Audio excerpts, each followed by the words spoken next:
Good morning, good afternoon, good evening, everybody. Welcome to the Zen and Zazen class. Today we will talk about a phrase that is used by Dogen and also sometimes appears in the sutras. In Japanese, it's pronounced Shoji Sokune Han, which means Samsara and Nirvana are one. 我们今天还是前面先坐禅30分钟，然后后面今天讲涅槃和那个重生，就是今天下午我给大家发的那个材料，我们今天分享那个公案。But before I talk about the theory, let's practice as always for half an hour. Let go of everything and just sit here and now. 我们还是前面做30分钟，然后再开始一块讨论啊。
So Andrea writes that she can hardly hear me. How about the rest of you? Can you hear me? How's the sound? Is it okay? Not so good. How about this? For me, okay. This is better. Okay, I will hold it. I will hold it like this. Today I would like to say a few things about Samsara and Nirvana. Samsara is written, well, with two characters in Chinese and Japanese.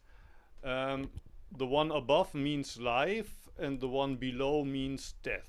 Usually they are separate, so you have an extra stroke here, but Uchiyama Roshi used to write them as if they were one character, life and death being one. But originally, samsara means being trapped in the cycle of birth and death. Samsara means to be reborn. And already before Buddhism, in India, there was the idea that we are born into the next life according to our karma. But maybe first I give Xuan some time to translate. 我们今天主要探讨 samskara 还有nirvana。我们之前瑜伽经其实也讲过这个哈 samskara 就是轮回，就是你一直循环的那个轮回。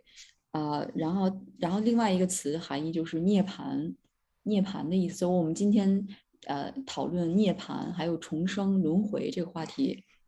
刚才老师手里拿着的那个字哈，其实它就是把生和死写在了一起，是一个字。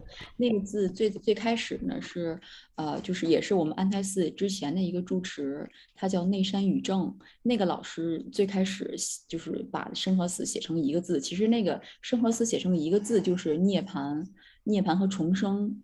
就是 samskara 那个词的意思 ，samskara 那个词的意思就是对生和死轮回，生和死其实是在一起不停轮回的。然后内山宇正老师呢，他就是把那个字写在一块儿了，就代表了我们说的那个涅槃还有生死轮回。然后其实佛教里面讲的那个生死轮回呢，指的是我们可以再生，就是人在再生以后呢，有6道轮回。然后老师还没讲完，他再继续往下说。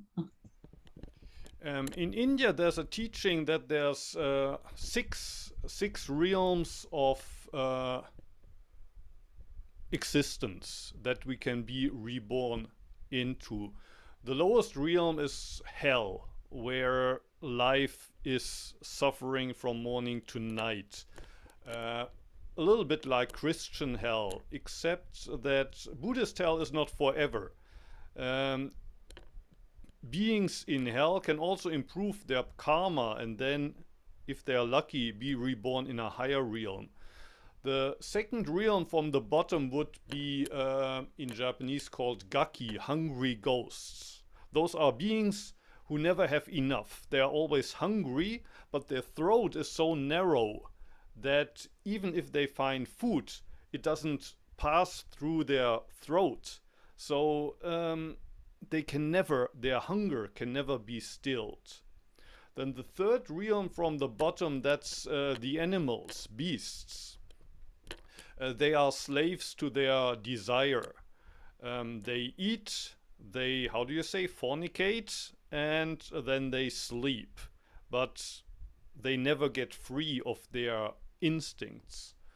And the fourth realm is called the Ashura, the angry demons. They are always fighting with each other. They are kind of always used by their anger. 然后在印度呢，就是我们说的那个轮回一共有6道，最底层的一道就是地狱。讲的就是它和基督教里面讲的那个地狱其实很像，但是有一个不一样的是什么地方呢？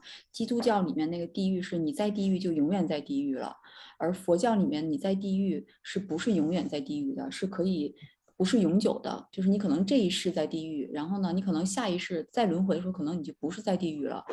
这个是最下边一层是地狱，然后往上面一层呢是恶鬼，恶鬼道。什么意思？就是他总是饿，他的食道或者是肠胃很小，他总是饿，总是填不满肚子。这是第二道轮回啊。第三道轮回是畜生。畜生道就是我们说的那些动物，它只是吃完就睡，睡完就吃，是这一道。然后第四个呢是修罗道，修罗道指的是什么呢？只是这些被你的情绪，就是总是生气，总是有愤怒，这一阶层的世界。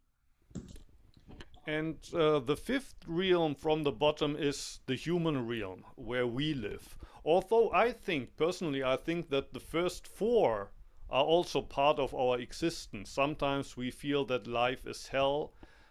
Sometimes, well, we feel this hunger that can never be stilled. We always want something, but it's never really the thing that we actually wanted. So when we order something on the internet and the next day the postman brings the parcel, the moment we open the package, we're already dissatisfied again. So we are like hungry ghosts. Sometimes we live our lives like beasts, and we also know this, always fighting with each other. But as human beings, also sometimes we get, how do you say, sober, or we wake up to the fact it's up to me. I can change my life. So the special thing about the human realm is they do suffer, but they can also work on themselves. They can ask for the reason of the suffering. So in Buddhism, we say it's actually only the human beings that can encounter Buddhism and practice Buddhism. Because there's a higher realm, the heavenly realm. But if we improve our karma and are born into the heavenly realm, we don't suffer. And therefore we will not try to improve our lives. And although some people think that maybe the meaning of life is to be reborn in the heavens, according to the Indian teaching, life in heaven also isn't eternal. At one point you get bored, you slack down, and after your life in heaven ends, you don't know where you will be reborn. So actually, in Buddhism we say life as a human being is the best, because only as a human being you can practice. 然后往上面一个道就是我们的人间道，这个人间道就是它也是就是我们会经历痛苦，而且我们在人间道是可以修行的，是可以改变的。然后像其他的几个道呢是没有修行的，你是不可以就是练习修行的，只有人间道可以思考你为什么会痛苦，你是可以改变的。然后这是第五个，第六个呢，往上一个是天上道。天上道就是我们所谓的，如果你的行为，我们讲 karma 哈，就是如果你的，我们说瑜伽里面有 karma yoga 是吧？你的行为瑜伽就是你种的因果，如果有好的结果的话，你可以到天上道。天上道什么呢？就是没有痛苦的世界。但是其实这个没有痛苦的是，有一些人，他的人间道的有一些人哈，他觉得自己生命和生活的意义呢，就在于要没有痛苦，所以他想到天堂哈，想到上一个天上道，嗯。但是，佛教里面说，其实这六道轮回里面，人间道是最好的了，因为人间道是可以改变的，你是可以修行的。而天上道呢，你虽然在天上道，但是你不知道下一世你还会不会在这儿，所以它也不是永恒的。然后还有就是，sorry，I'm not finished yet。然后我们然后其他的几个道，像我们刚才说的什么地狱啊、恶鬼啊、畜生啊，还有那个修罗道，其实在我们人间道里都可以看到这些影子。像我们永远不知满足啊，然后呢，你可能会被你的情绪所控制啊，然后你可能会经历痛苦啊，你想要到天堂啊，其实人间道里面可以看到其他几个轮回的影子。I'm not sure if this teaching of karma and birth is true in the literal sense, but let's suppose it's true. Let's suppose that everything that happens to us during this life is a result of past karma, and everything that will happen to us in the next life is a result of our karma that we are producing right now. Then the question is, what does this mean? How should we live? One answer would be, if that's true, then we should try to improve our karma so that we can be born into a better world in the next life, and then in the life after that even better and better and better. That would be one idea. Our goal should be to climb as high on the ladder as possible, to go to the Heaven 17 was the name of a band in the 80s, but actually in Buddhism there's lots of heavens. So maybe the goal of life is to climb to the highest heavenly realm. But the Buddhists say no, because if you live only, say, 10 times, 20 times, that might be fun. But if you think that actually this will continue forever, the game will go on forever and ever, then no matter how high you climb, it doesn't matter, you will get bored.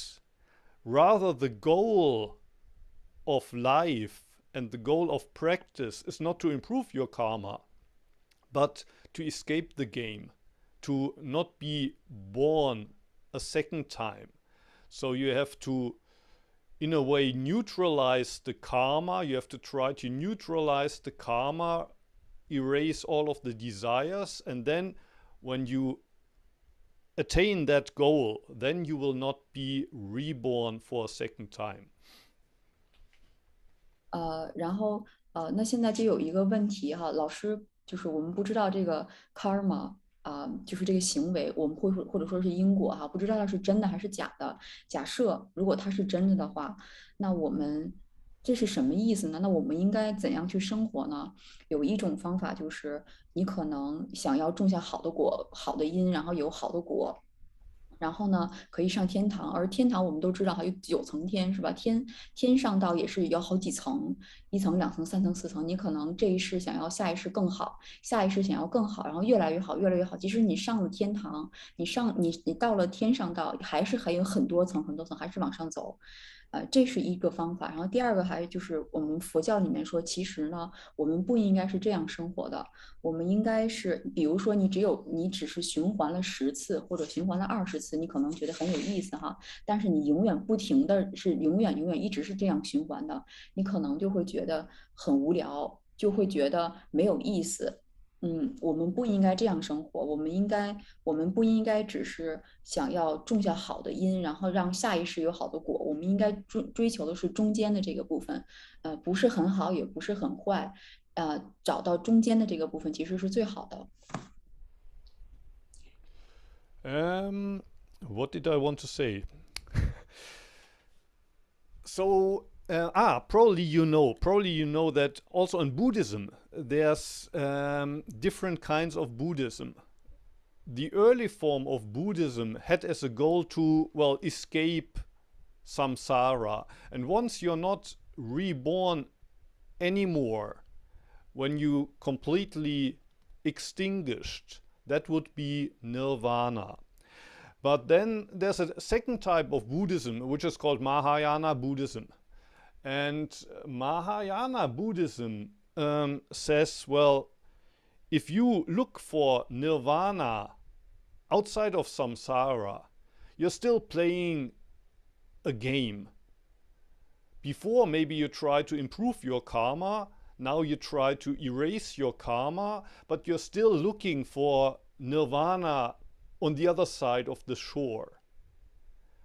But isn't it that nirvana means to accept life as it is, and to accept death as it is? And that's meant with shoji sokunehan. Nirvana is inside samsara.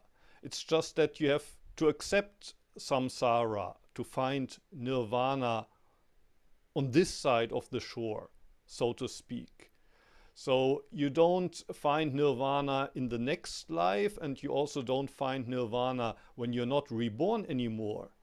But you find nirvana in life when you accept life as it is, and you find nirvana in death when you accept death as it is. 然后其实佛呢也有很多不同的佛哈，就是有一个佛是永恒的，是冲破生死的，是逃出我们刚才说的 samsara 这个佛，就是他在nirvana 就是在涅槃之后的那个佛，它是永恒的哈，就是不再重生，你才能够永恒。大乘佛教里面说，如果你要想追求涅槃，就是想追求永恒，你是不可能在轮回之外找到这个永恒的，你是在轮回之内找到的，就是你是在你这一生如果你是在轮回之外，就是你还是在轮回这里面找永恒的话，哈，在它之外找永恒的话，其实你就是还是在玩这个游戏，就是你还是在玩死了再回来啊，死了再回来，然后想要更好，还是在玩这个游戏。我们要跳出这个游戏呢，就是你要接受就是永恒，就是我们刚才所说的那个涅槃，其实就告诉你要接受死亡，接受你的这一生，接受你现在所经历的痛苦。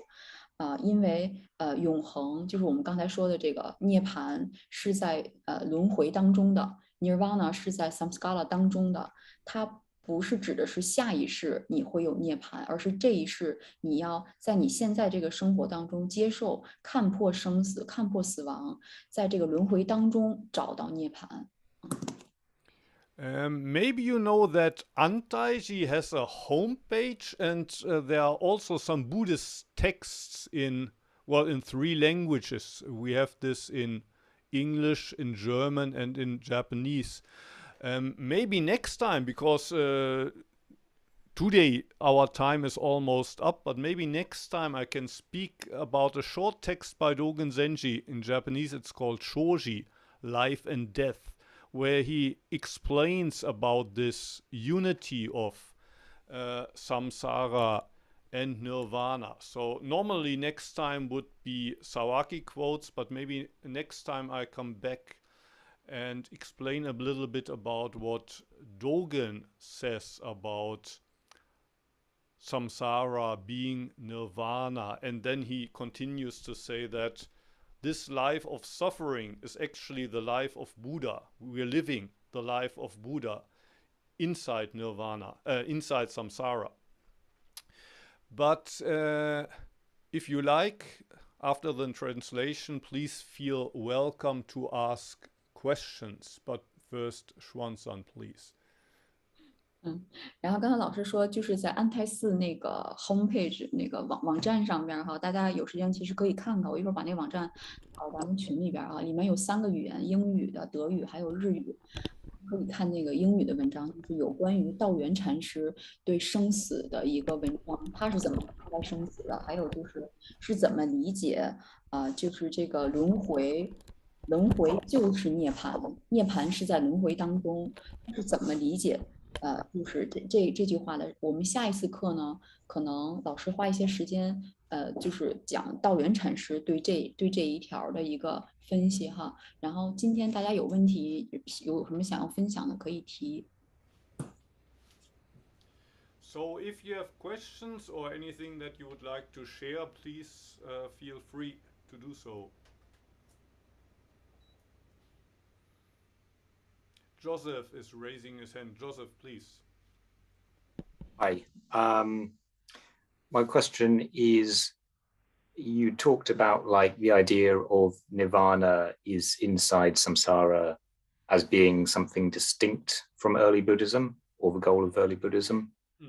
And so my question is that if you could, hypothetically, if we had a time machine and we could go and ask the historical Buddha 2,500 years ago, if you could go and say this to him, do you think he would recognize what you're saying as his teaching?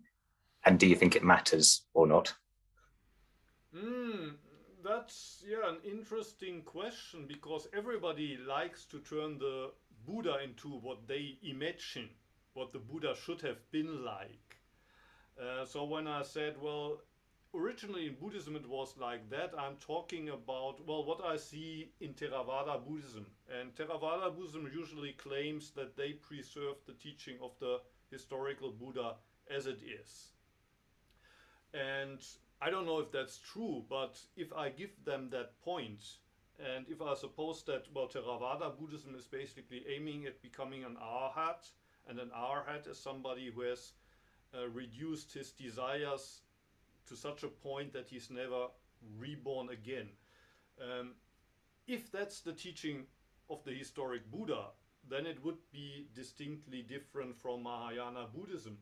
But of course, it could also be that the Theravada Buddhists kind of somehow bend stuff around, and that the Buddha, for example, there's this big question, did the Buddha really believe in rebirth in the first place? And in a lot of sutras you find the teaching, but then the question is, when the Buddha said there's no self, what's supposed to be reborn in the first place? How are we supposed to be trapped in the cycle of birth and death if there's no self? Considering the teaching of emptiness, I could imagine that also the Buddha, he wasn't so attached to this idea that we are reborn and we have to somehow get out of the cycle. Maybe the Buddha also would have said, no, what I really mean is let go of this idea that you have to find Nirvana on the other shore. You are in Nirvana. So from a Zen perspective, of course, I would like to believe that actually the Buddha in reality basically thought like Dogen thought, or like I would think. But I have nothing to prove that.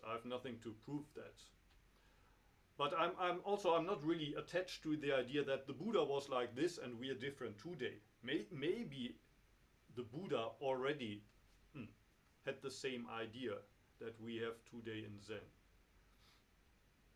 But I could imagine that the Theravadas would contradict and say, no, here, look at the Pali Canon, and here in this sutra they say this and this and this.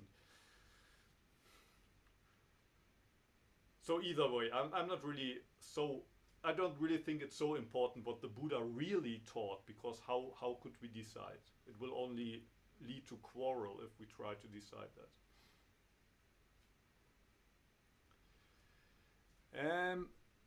Peter, hello. I haven't seen you in some time, I think. Peter's raising his hand, please. Hello, Dojo-san. Good to see you after a long time. Yeah, good talk. Really enjoy it, and it triggering the question inside me. Yeah, in Mahayana there's the big concept of bodhisattva. Yeah, and how does this come into the quotation? And second question on it: how can I become a bodhisattva? How can you become? Yeah, I mean that's another big difference between Mahayana and Theravada Buddhism. In Theravada, everybody has to save themselves. You can only save yourself by yourself. Nobody can help you. While in Mahayana we say, well, if there's no self, isn't it strange to think that you have to save yourself? A bodhisattva forgets about himself, accepts samsara as it is, and because he's aware of this connectedness, he also tries to help the others to realize nirvana in samsara. So he tries to invite others to accept samsara as well. And compared to that, Theravada is kind of like an individual sports. Like, I need to reach the goal of nirvana, I do my best, and you please do your best as well. I won't obstruct you, but I can't help you as well. While nirvana, kind of, if you use this example of the shore, it's kind of like everybody's cooperating in rowing the boat, and once you cooperate with the others, you realize nirvana is in the boat. We don't have to go to the other shore as as fast as possible. But when we kind of learn to live together in the boat and row harmoniously, that's where we find nirvana. Or I think last time or the time before I was talking about this Jesus quote that the realm of God is not here or there. The realm of God is in your midst. It's in the boat. It's in the boat that we thought is samsara. But when you change your perspective, you realize it's nirvana. And then the question that you ask is, well, how do I become a bodhisattva? Good question. I mean, it means you have to let go of yourself. Zazen can be a good core practice to let go of yourself, but then of course it's not only about Zazen, but Dogen, for example, in one chapter of the Shobogenzo, he says giving, like not only letting go of your like ego, but in daily life to give in a concrete way. Give of things that before you thought that this is mine, my possession. So you give money, you give food, you give your body and your mind to others. You share what you thought, that's me. You share it with others. That's giving. One example of that is kind words. So donation doesn't always mean that you give money. You can also give nice words. That's also a way of giving. Loving words. That's the second point that Dogen Zenji mentions. The third point is cooperation. You share your time with others. You cooperate with others rather than play the game only as rivals, but you kind of play together. And the fourth point is in Japanese doji, and there are many English translations. One is identity action. Basically becoming aware that we're not separate in the first place. Realizing that helping the other person also means to help yourself. And another way of living as a bodhisattva, of course, is in Japanese it's called Jimi Tokudo Sendota, having the wish to help others before your own problem is solved. So putting yourself in the last place. When we say we're all one, there's always this temptation to say, if we're all one, then I can help myself first. And when I help myself, I also help the others, in theory. But that's only a theory. In practice, you should turn it around and say, we are all one, so I put myself last, and first I try to help the others. And of course, we all know that in our heads that would be nice if we could live that way, but it's difficult in practice, as you probably know, as I experience in my life. But you can always try. You can always try, and if you fail today, you can try better tomorrow.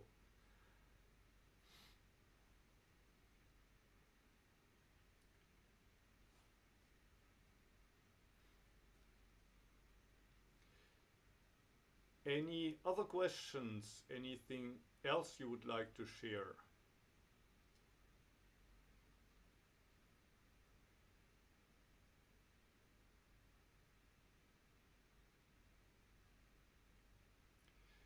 So today is the 4th, next time is the 11th. So that's the last time I can join this month. On the 18th and on the 25th, Xuan will, I think, lead Pranayama, breathing technique. But next time I will come back to this topic and explain what Dogen Zenji says about it in the Shobogenzo Shoji, Life and Death chapter.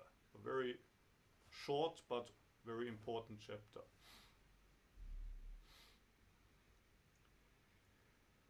Okay, thank you very much for participating. Thank you, Xuan, for hosting us and translating. And if you like, come back next week. Same time, same address.